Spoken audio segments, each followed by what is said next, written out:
Yo, what's good, guys? We're back. Got a Sonic movie 3 review. Yeah, I mean, y'all should have known I was gonna pop out, bro. Like that movie was great, but yeah, I'm just gonna go into it. So first thing, initial thoughts. Honestly, I wasn't really expecting much. I saw the second one, Sonic 3 or Sonic 2, Sonic and Knuckles, and that movie was all right. It wasn't anything special. It wasn't bad. It wasn't good. It was all right. I liked how the CGI was getting better. So going into this movie, I was not expecting a lot, but I know like a lot of people like Shadow, so I was like, yeah, they're gonna deliver for sure. So I was very hyped for this movie, especially with the marketing all throughout the year, with the Year of Shadow, Year of Fearless. So playing the game, Sonic X Shadow Generations, that really helped a lot, especially get me motivated to watch this movie. I actually ended up watching this movie 3 times already before I did the review, because I wanted to do a full spoiler review. I didn't want to do like, I just want to talk about it, bro. But I went opening night and then I saw like again sometime. But yeah, initial thoughts, expectations. I really wasn't expecting much, but I definitely got a lot more than I thought it would be. It was definitely a lot better than I thought it would be. I'm very impressed with the way they handled it. Plot wise, it was based off like Sonic 2 or Sonic Adventure 2, so like just Shadow's story. And the way they handled it, it really kind of focused more on Shadow's storyline more than Sonic, because Sonic already had built himself up from movie 1 and movie 2. I didn't really watch all of movie 1, but I saw bits and pieces of it. But I'm not gonna lie, Shadow really felt like the main character of this movie. But I'm gonna get into the characters later. But the plot was mainly about Sonic Adventure 2. So you had the Japan incident where Shadow shows up. You had Sonic jumping out of the helicopter. That was dope though, how the way they tie the references of the game where he's like what he said? A low budget flight, no movies. That was dope. I like how they tied that back to the games. Um Especially when like there's a lot of hidden references in this movie, and I liked how they're able to incorporate that with Sonic's character and personality. So it really just fits, especially with the fourth wall, like him talking about Tom Cruise or with Godzilla, all that. I like those hidden references. But plot really went with Sonic Adventure 2, how Shadow was like I didn't play the game, but I know that Sonic Adventure 2 is about space colony arc, and they really just followed that mainly. And I think that's what put this movie above the edge of the other ones, because I know Sonic 1, it was about Sonic's return, or Sonic's arrival on Earth, so there's just like about establishing the character with him and Tom. And Sonic Movie 2, that was about him and Knuckles. But they had some other stuff in that joint. That's why I didn't really like it that much. They had some other stuff that didn't have to do with the lore, like the wedding and stuff. So that really kind of dragged it. That's why I give that movie decently. But this movie was good. But I can't even lie, bro. That movie is the best movie of 2024 for me. Like the way they just handled everything, and they just made it more focused on the actual lore of Sonic instead of like, I feel like they should go in that direction more, because it captivates my attention. And like it's not like I'm not gonna be caught off guard with like some silly stuff like that has nothing to do with the Sonic lore. Like if we come in here to see the animation, but we come in here to see, like, a lot of Sonic fans, myself included, we come in here to see the lore of Sonic and in cinema, and they absolutely delivered on that for sure.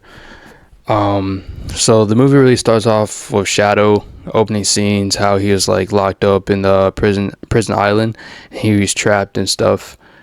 But I really liked how they handled the movie in comparison with the games. There's a lot of references like Prison Island, uh, Easter eggs like music, like Eggman's theme, and when they're in London, when they're coming up in the Eclipse Cannon, or like Shadow's theme. Like there's a lot of references that I like how they used them, and I like how we're able to tie back to the games, because like it really just rewards the fans. Like if you play the games and you build Sonic like all up until now, you're really just getting, it's really just eye candy because you know the lore.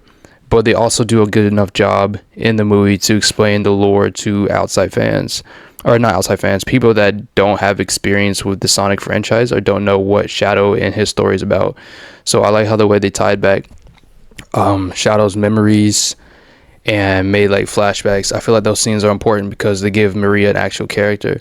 Like in the games, Maria's just like a placement holder, to be honest. It's just a reason why Shadow does what he does, and like why he was set on vengeance. But they actually give Maria more of a backline, more of a story, and I think that helped develop Shadow's character. Bro, like I'm trying not to talk about Shadow and trying to stay on the fly, but as I just keep talking about the plot, it just goes back to Shadow. So it just shows you how much of an impact and how much focus Shadow was in this story of the movie. But yeah, I talked about the plot. Plot was great. They kept it pretty original to the games. I think they should do that more, including like Sonic 4. I don't know how they're gonna do that though, but we're gonna get to that later. But yeah, honestly, I really liked this movie a lot. It was definitely the best movie of 2024 for me. Definitely better than the second one and the first one. I like how they keep getting better and better, and I'm expecting that consistency. Like the CGI was much better. They actually were going to different locations like London. I think they have one in America, Japan, like all these locations and all these different culture in the movie. It's just captivating a wider audience, and I think that's really good for the growth of this type of franchise. But I want to get into the characters. So first of all, I want to talk about Sonic. I felt like Sonic was way more goofier in this movie compared to the second one, but they also had a lot more leeway they could have done with him, because they already established what Sonic's about. They already got him with his team, and I like to see the team dynamic, Team Sonic, Knuckles, and Tails. But I don't know, bro. I feel like Sonic is a little annoying sometimes. Like when he needed to lock in, bro, and like actually lock in on the what's happening, he just be playing too much. Especially like on that one time when he was like, they got tied up and they're in near a mini black hole, and he had to throw the ring, bro. Like, I mean, I guess that's for comedic effect, but like Sonic usually not that goofy, bro. When it's time to lock in, he lock in. But towards the end of the movie, he locked in because somebody got hurt. But I mean, I guess that's just Sonic character, and you just gotta enjoy it. I mean, I'm not a big fan of Ben Schwartz as a voice actor for Sonic. I felt like they could have got someone else kind of cooler, because I feel like his voice makes Sonic seem more of a goofy character. Well, in the games, he's more of a cool guy that has some puns from time to time, but in this movie, he was going in with the puns. But Sonic, it was kind of hard for Sonic to be the main character in this movie. I'm gonna get to that later, and you'll know why. But Sonic had his moments. Pulled up for Tom when they're about to get hit by that rock that was falling down in that basement, the gun basement. He had a few pull-ups, but overall, I mean, there's not really much to say, bro. Like, I just felt like this wasn't really a Sonic movie. He just felt like a side character in his own movie. That's how I felt about him. But I'm gonna go now. Speaking of side characters, I'm gonna go on to Tails. I really don't got much to say about Tails. Tails is just doing his thing. He plays his role well. He's a smart guy. The team, Sonic the leader. He's a smart guy. He's got the gadgets and stuff. Tails voice actor, though, I would say this Tails voice actor fits him perfectly, for sure. Like, he's not too squeaky, not too doesn't sound like a child too much, but at the same time, it sounds like Tails. So there's not really much I can say about Tails. He was mainly a side character in this movie. He didn't really do much. He did have the pull-ups with like the digital stuff, like flushing the crab away or having the initial plan for the get-go in the gun headquarters. Like, I don't really have much to say. He did his role. But yeah, we are gonna talk about that fumble though. When he had to say Sonic, bro, when he was about to fall into the earth, and he had to pull up the ring, bro. I thought Tails was actually gonna pull up, bro, and he knocked out, bro. I was like, come on, Tails, that's your best buddy, bro. You gotta pull up for him when he needs you. But yeah, next up we got is Knuckles. Oh, Knuckles, bro. Knuckles pulled up in this movie. I was afraid they were gonna shaft Knuckles because of he was the main opposition for Sonic in Sonic 2. And usually, like, when these characters have someone else, they get shafted, bro. And because like in the trailer, when they first dropped the trailer of Team Sonic pulling up in Shibuya against Shadow, bro, I saw Knuckles getting cooked, and I was like, dang. They gonna do him like that? But no, Knuckles had I think they used Knuckles well. They could have used him a little bit better, but with the assets they had, I think they used Knuckles pretty good. Like he had so many MVP moments. Like MVP moment when they had to approach the gun area and they needed to get past that door, he knocked it down one punch. Or when they're in the black hole and he pulled it with his teeth, bro, just his teeth, and he was holding the team together, bro. Like this dude crazy. When the car got through at him, he stopped it. When Tails, what's some other MVP? Oh yeah, in the gun when they all got captured in the gun headquarters, bro. Knuckles had to break that glass, bro. He just punched right through that force field, bro. Like Knuckles is powerful, bro. You be sleeping on him. Or when Tails couldn't pull up with the ring, bro. In the end, when Sonic and Tails are flying to the Earth, Knuckles pulled up and he got them in the ring. Like Knuckles MVP, bro. He was pulling up in that movie big time, bro. Like he was doing more than Sonic, bro. And Sonic the main character. So I'm just like, what's up with that? But Idris Elba, he also a good choice voice for Knuckles. Knuckles,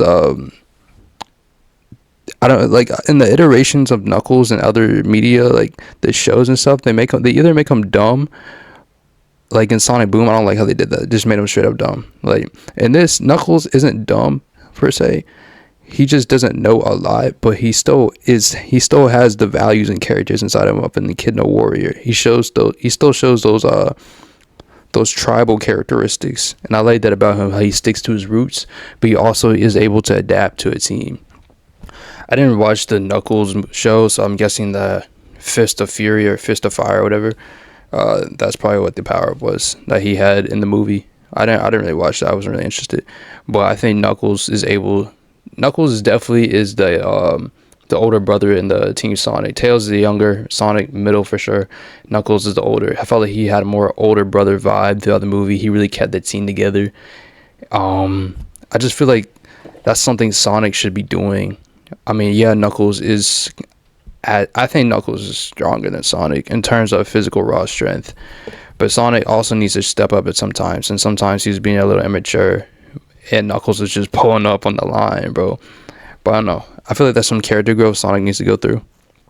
But Knuckles definitely showed his character growth, especially in Sonic 2, how he wasn't able to trust people because Eggman betrayed him. So he had trust issues. He didn't want to trust nobody. But now he's on a full team, bro, and he trusting them now, bro. So it really just shows his growth and how he is like the main the head of the family, bro. But yeah, so Knuckles definitely giving me the older brother vibes. He really keeps the team together throughout this movie. So Shadow, alright, Shadow, they gave Shadow justice. Like I was afraid they was gonna slip up or mess up from time to time, but I feel like every scene Shadow was in, like they performed it well, bro. Like the build up between him and Maria, bro. Like they actually showing Maria, giving her a character. I'm just talk about Shadow and Maria together, but Shadow, this really felt like Shadow's movie, bro. Like if they changed the title to Shadow the Hedgehog, bro, I wouldn't even be mad at that because this movie was basically about Shadow. Whole movie revolved around Shadow. I feel like Shadow had more screen time than Sonic, almost about the same. But I mean, the fans love Shadow. But Shadow definitely, you could see the emotion when he loses Maria and he has the flashbacks throughout the movie. I think that really does well for the fans because it's callbacks, and to the people that aren't fans and watching the movie for the first time, they understand the lore and they do a great job showing what the lore was between him and Maria. I liked how they be able to show you in the movie the process of him in the lab, how he had to go through those experiments and stuff. They didn't really touch upon that in the games, but it really just shows the depth of what Shadow was going through during that time and how he needed someone like Maria to keep him sane and calm. That's why Maria is so important. And I do like how Shadow is able to use his chaos abilities. I don't know what they're trying to go with the he was from another planet and stuff. How he was in a black comet. I think that could be a tie back to Black Doom and how they could do like a spin-off series or movie with Shadow. And I feel like that'd be great potential. I think it would be profitable because a lot of people like Shadow. I think a lot of Sonic fans or a lot of Sonic the Hedgehog fans like Shadow more than Sonic. I don't know how Sega do that. They made a character more popular than the main one. But I really like the scene. I also like the scene where Shadow was in Shibuya, the motorcycle. A ton of callbacks, bro. Him teleporting the motorcycle was sick, bro. Like honestly, like I like how so like sometimes in some games they make Shadow only be able to teleport the Chaos Emeralds, bro. They should just do it how the movies do it, bro. He just has that Chaos ability, where he can just teleport whatever. I feel that makes him more unique. Cause like if you had to do it only with Chaos abilities and everyone else can do it, and that doesn't make him so unique. But yeah, Keanu Reeves, perfect casting for Shadow's voice. I don't think anyone could have done it better. Sometimes Shadow did seem emotionless. His voice did seem like monotone or emotionless in times where he needed to show more emotion. I feel like that's something Keanu Reeves could work on when he's playing this character. But at the same time, though, I don't think it's necessary because Shadow, he doesn't know how to feel. He doesn't even know who he is, where he comes from. So sometimes it's hard for him to translate his emotions into something that's sometimes it's hard for him to translate his emotions into something that he can process. So I feel like a baseline tone works for some scenes, but some other scenes he could show a little bit more emotion. Maria, honestly, I didn't expect her to be like a teenager, but I think it makes more sense because she'd be able to reason with Shadow more, and they'd be more the same age. So, but Maria, her character is good too. Like they actually gave her a character compared to when the games where she's just there just to get shot. But in the movie, obviously they didn't not gonna show someone getting shot, so they actually got exploded with fire. Or they didn't show that, but it's implied. But I like how they did Maria and Shadow, showed their dynamic as a friendship, and it just shows how Shadow really lost everything. That he lost the one thing that was keeping him sane in the lab, and how he had to go through the stasis for 50 years, bro. That was crazy. Remembering the memories of Maria dying on playback, bro. That's literally torture. But I'm getting into my next character. Oh yeah, but just to wrap up Shadow, great job casting him. He was basically the main character of this movie, and I loved every part of it. Gerald and Eggman. Jim Carrey definitely was the best actor in this movie by far. Like there's times and moments, bro, where I didn't think I'd be laughing, and I was laughing, bro. It makes me want to go watch his other movies. But Jim Carrey did a phenomenal job as Eggman and Gerald, playing both of them. I made a video about my predictions for this movie, and I was kind of right. How I knew Gerald and Shadow. I was kind of right. Gerald and Shadow were wanted to destroy the Earth, but Gerald was more hell bent on it. He was Gerald and Shadow were Crashouts. But Eggman, I don't really remember much of Eggman from Sonic 2. I mean, he played in this movie for sure. He was more funny, and compared to the second one. There's a lot more references. There's a lot more funny moments. Like, for example, when Eggman and Gerald were spending their time together and bro just jumped on him, or when they're dancing, bro. The dancing might have been a little too much because I felt like that scene was like too long, but it was funny. It was funny to watch. Jim Carrey, always fun to watch his movies. But I don't really know, bro, if he's actually dead or not, Eggman. Like, in the games, he be showing that he's dead and he comes back all the time. So, I think what they did with him showing that he's dead, they have a little more leeway because I know Jim Carrey is retired from acting, and I think he's only coming back for these movies. So I'm unsure if he wants to come back or not. If he doesn't want to do it no more or renew the contract, they can just leave him dead because he's appeared to be dead. But they can also bring him back. But if they keep doing that, it's gonna make his deaths more less meaningful and just redundant. So they kind of have to pick one, or like make him dead for some movies and then come back in a final one. But yeah, I loved his acting. His acting was great. So many funny moments, bro. Like Jim Carrey, he did a phenomenal job in this movie. That's why I'm saying, like, if they get rid of Jim Carrey, a lot of the viewership and ratings might go down the next movie. But I'm gonna get into that later. Gerald Robotnik. In the games, Gerald is not alive, so I was wondering, like, going into the movie, how they're gonna like spin off on that. And they kind of did a good job. He's saying he was locked up for 50 years in the prison, 110 years. or not 110, 50 years, so he's 110. I guess it makes sense. He can just live old, I guess. And I mean, I kind of like stuff like that where they venture off a little bit from the games because it gives a little difference between the games and the movies. So you're not going to the movies expecting to see everything from the games, word for word, bar for bar. But I like the little leeway they did with that because it actually made a great dynamic with Gerald and Robotic, and it was just funny to watch, honestly. Especially when he died, bro. That was hilarious. Tom and Maddie, I don't really have much to say about them. They're just like the father figure. Tom really, Tom really hit home with Sonic in the beginning of the movie. How you got to make choices, and I feel like those type of moments are what kids need today, because we're just growing up in society, bro, and like things are just like people are just doing whatever they want, bro. Disrespecting their parents, just going crazy, bro. And like moments like these in cinema, it just ties things back to what really matters, bro. And Tom's that figure for Sonic, bro. He's helping him grow up, and he's that father figure that he needed, because especially since Longclaw was his figure before, and I think she's dead or something. So Tom's really helping Sonic make those right choices. And the callback before the big fight towards the end I'm gonna get into would help Sonic remember who he was. Other characters like Agent Stone, I mean, Agent Stone's just there. I feel like they're gonna use him for like another movie. Maybe he'd be a villain or something.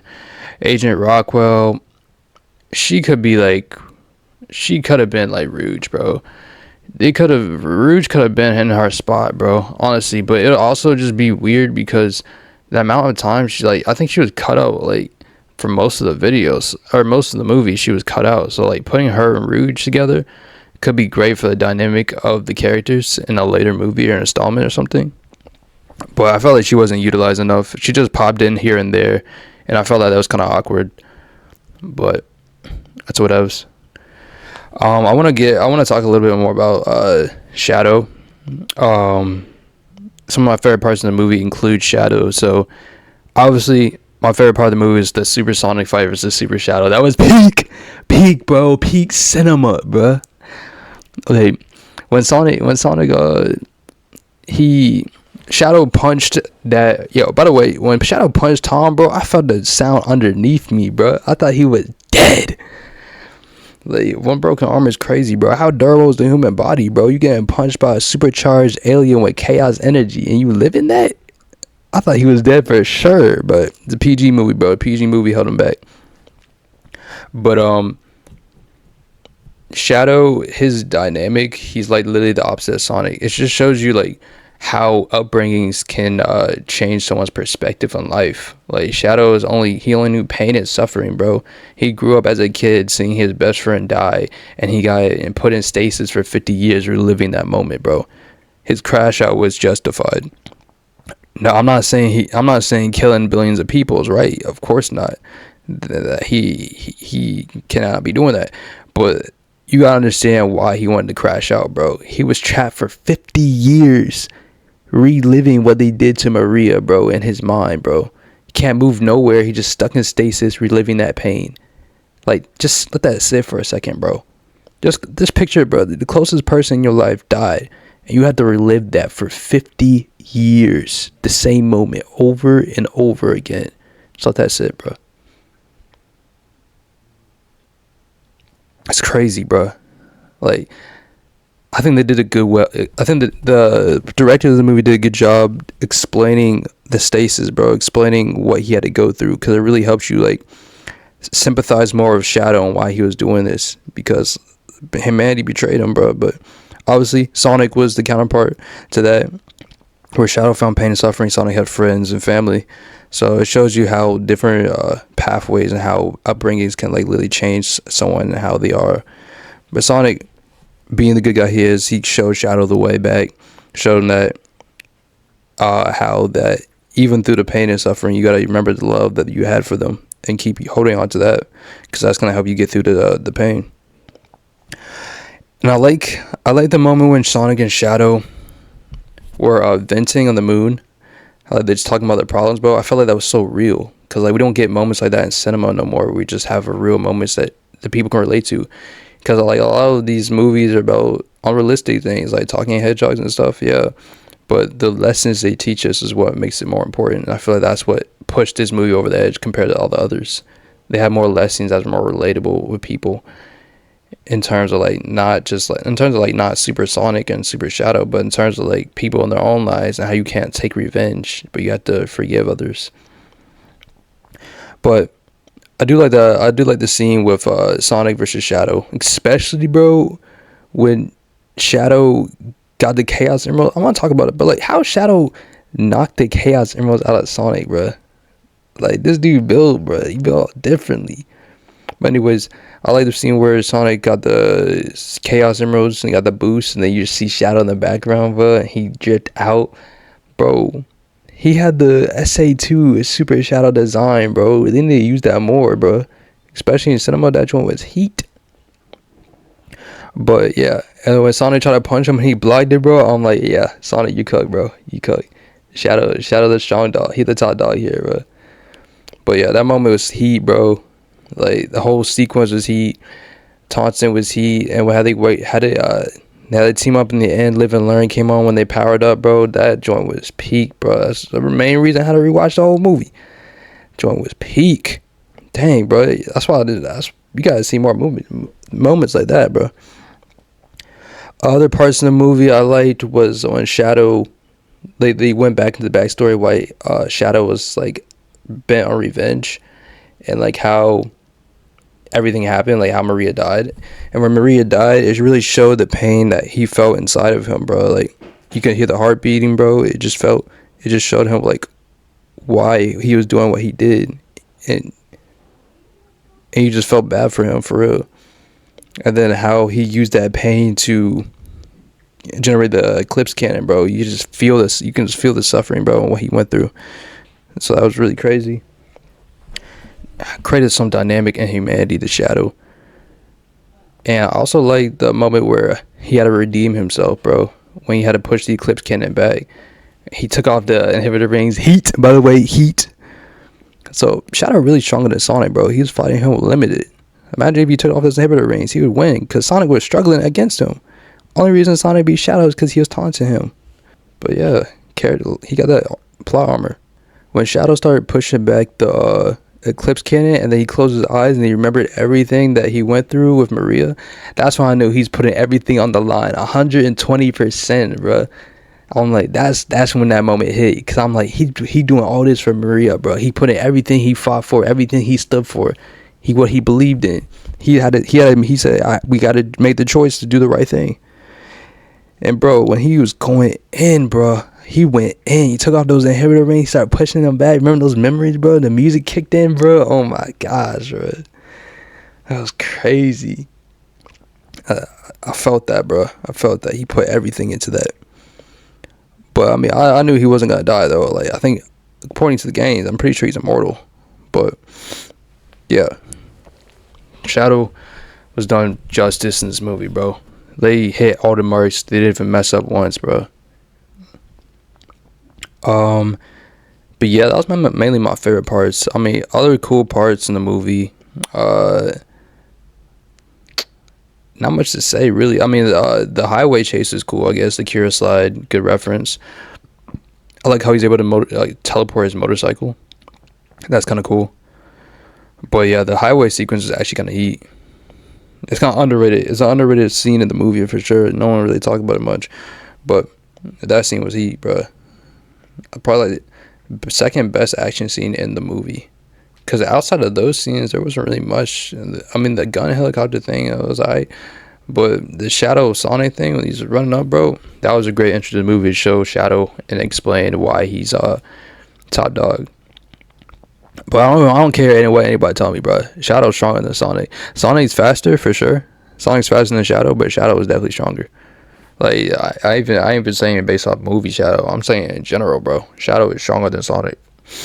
Like, we going off base form, bro. Shadow stronger than Sonic. If we going super form, I got a Shadow over Sonic 2, bro. Because he can just take out. Sonic can go Sonic 2 now because of the Sonic Frontiers joint. He can go Sonic 2 or whatever that thing is. But Shadow can just take off his inhibitor ring. So, like, who really gonna win? I got Shadow, bro. I got Shadow. In that fight scene, he basically won, bro. But he just started taunting, and then he started talking, and Sonic got that plot armor. But yeah, other moments I liked in the movie. Or some of the quotes. A light shines even though no star remains. Or a light shines even though the star is gone. Kind of shows you that even though Maria was gone, her light, what she represented, still stood in Shadow's heart. And that's what he had to hold on to. Not the vengeance, not the revenge. He had to hold on to what Maria stand for. And I felt like that's what made the movie more impactful. And touch more fans, because you can't hold on to vengeance. Someone does you wrong, you can't hold on to that. You got to move past that. You got to pursue life with love. You got to show them that you're not about that vengeance that they showed you. You got to show them that you got to do whatever it takes to show them the love that the person that you lost have for you. And I feel that's what Shadow did. And with the help of Sonic, of course, that's what Sonic did, and he showed him the way. And Shadow, he changed, and I felt that made it more impactful. But yeah, man, a lot of the good scenes was with Shadow. I'm not even trying to glaze. Like, a lot of the good scenes included Shadow. Like, they did Shadow right in this movie. I want to talk about the Crashouts. There's a ton of Crashouts in this movie, bro. First of all, Gerald Robotnik, D1 Crashout, bro. Bro is willing to kill himself and billions of people just because his granddaughter died, bro. I mean, I can't even say it's justified, though. Like, obviously, he got, like, when the gun said there was a tragic accident and they had to close Project Shadow, that wasn't the full truth. What the full truth was that they wanted to take Shadow away from them. So Gerald Robotnik was running with him, and then the soldier shot, the fire thing, explosion happened, and they locked Gerald up because they blamed him for the incident, even though it wasn't his fault. It was the gun soldier that shot the explosion that made the plane blow up. So they blamed him for that. They locked him up for 50 years for something he didn't do, and on top of that, they locked him up after his granddaughter got killed. Like, that's crash out worthy, bro. They killed the only love of your life, your granddaughter. They killed your granddaughter, blamed the whole incident on you, and then lock you up for 50 years, bro. He wasted half his life in prison for something he didn't do. So yeah, the crash outs deserved. Killing innocent people over it? Nah, I ain't already for that. I mean, I would get, like, if you can't just go after every single gun soldier, that would make more sense. But that crash out was insane. He killing everybody over that, even the people that ain't even do anything. Your brother on the side getting a hot latte. He gonna get killed for what? Drinking the hot latte? He didn't even see you for real, bro. He never seen you in real life. So I'm just like, that crash out was kind of insane when he said he's gonna kill everyone in a 25-mile radius, including us. I was with Eggman. I'm like, what? We going suicidal now, bro? We going suicidal? I'm like, dang, bro. It ain't that deep, bro. It ain't that deep. But yeah, he was a D1 crash out for sure. That dude was smiling. That dude casually said, "I'm killing myself in this whole world, bro. Screw the universe." He did that with a smile too, bro. D1 crash out. Shadow also was a crash out in this movie. I can't even lie. Yeah, they put you in stasis, and they locked you up in stasis for 50 years, and you had to relive the pain of Maria dying. That's crash out worthy. That's definitely crash out worthy. Gerald Robotnik was in a cell. He probably getting like food, biscuits, and stuff. But yeah, I'm not saying Gerald Robotnik's pain was not comparable to Shadow's, but Shadow was going through 50 years of reliving that moment. I'm sure Gerald could take his mind off that, but Shadow was just reliving it, stuck in that same memory for 50 years, reliving her die over and over again. Now that's crash out worthy. I think he just went with Gerald's plan because Gerald said he was going to get vengeance for Maria, so I feel like he just went with it. Because at this point, when you crashing out, you don't care about reason anymore. You just want your revenge, and that's what Shadow was going through. Bro was saying revenge guac. He said revenge guac. So I was like, bro, but 50 years of living the same memory of the person that you love the most dying, that can make someone go insane. And the crash out was worthy, bro. The crash out was worthy. Killing innocent people or billions of people, I'm not with that. I think it would be more justified if they just went after Gun as a whole organization, but going after the people that literally had nothing to do with your life. I mean, I don't know what to say about that. And in the beginning of the movie, though, Shadow was just trying to escape. He was just trying to go away, and the gun had like people come after him. So he trashed their place. So, but he was crazy. Crash out. Another crash out we had Sonic, bro. Sonic was crashing out, bro. I just feel like Sonic couldn't control his emotions really throughout the movie. Like when Shadow said, "Don't try to follow me," and he lived on the motorcycle, Sonic just went after him, bro. He said, "Screw the team, I'm going after him." And I'm like, bro, you're the team leader and you acting like this. He did it twice in the movie too, bro. Like it really Team Knuckles out here. Team Knuckles holding the team together, MVP, and Sonic just doing whatever he wants. I mean, yeah, that's his character and all, but you on Team Sonic now, bro. You gotta be a little bit responsible, especially making right choices. Um, Team Sonic or Sonic goes after Shadow. That motorcycle scene gets cooked. 1-0 Shadow. He kind of crashed out when Shadow punched Tom by mistake. He thought it was Olive Garden guy, and Sonic saw that when when the what was it, the illusion wore off, and he saw Tom on the floor, and then he kind of crashed out there. He was like, he was not thinking, bro. If you rewatch that scene, bro is not thinking at all. He just wanted to stop those guys, and they made an oath. Him and Knuckles said, "We're not gonna use the Master Emerald," and he was like, "I don't care. Give me that Master Emerald. I'm running this fade, bro." And bro, he was about to fight the whole team, bro. He was getting powered up and everything. He was ready to fight Knuckles. I'm like, dang, we running back Sonic 2, bro. It's about to be Sonic 2.5. Sonic 2.5, the movie. But Sonic definitely was crashing out. He just went straight. He just went straight for Shadow, started fighting him, and that's how we got that sequence, that Dragon Ball Z sequence, power up. But I think Sonic did redeem himself in the end, stopping that laser, doing everything he can. But he was definitely crashing out as well. I'm not sure there's any other crash outs. Gerald Robotic's by far the craziest crash out I've ever seen in media. Maybe Thanos, bro. Thanos might have been crazy too. And Thanos actually had reasoning though, so I'm not sure if he was crashing out. Maybe the second version of him in Endgame. But Gerald Robotnik was crashing out. What else we got? What else we didn't talk about? Movie was phenomenal. I'm definitely gonna give it like, after watching it 3 times, so the first time I said it was like a 9 out of 10, but now that I rewatch it, bro, I mean, as a Sonic fans would probably give it a 9 out of 10, and I can see that. But now that I rewatch it, I'm gonna give it like a 8.4 out of 10. 8.4 out of 10. Because there's definitely some flaws and stuff. I thought it was a little bit fast paced. How like in the first like 10 minutes of the movie we are going to mission and stuff. I feel like they could have dragged some stuff out a little bit more. Maybe make it like 2 hours and 10 minutes or something like that. But fast paced kind of left me fast paced, a little too much humor. But then again, it's a kids movie, so kids like that. But for me, some of the Eggman stuff was a little overdoing it. But I would definitely give it like an 8.4 out of 10. So I think that the ratings should deserve what it got. I don't want to be missing anything. I guess we can go to the end credits. So, end credits, they did the race. Sonic goes in New York because he outran them a little bit. He was in New York. He gets attacked by Metal Sonic. Kind of called it in my other video how it's gonna be Metal Sonic, bro. Make sure to check that out.